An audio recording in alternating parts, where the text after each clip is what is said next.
Hey everyone, today I'll show you how to boost your Wi-Fi signal at home in 2026.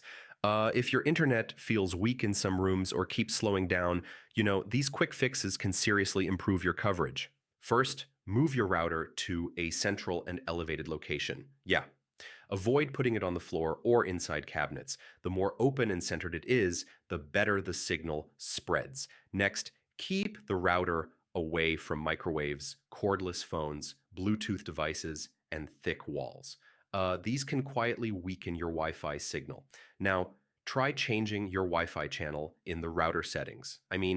Crowded channels from neighbors can slow things down and reduce signal strength.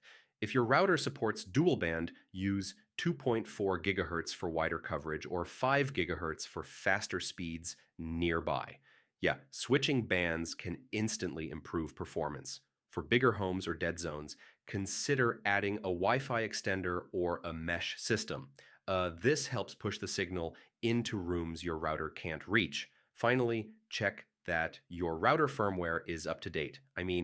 Updates, fix bugs, and often improve wireless performance.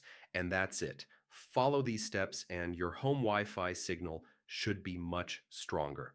Yeah, fewer dead zones and smoother internet everywhere. If this helped you, don't forget to like and subscribe for more quick tech fixes.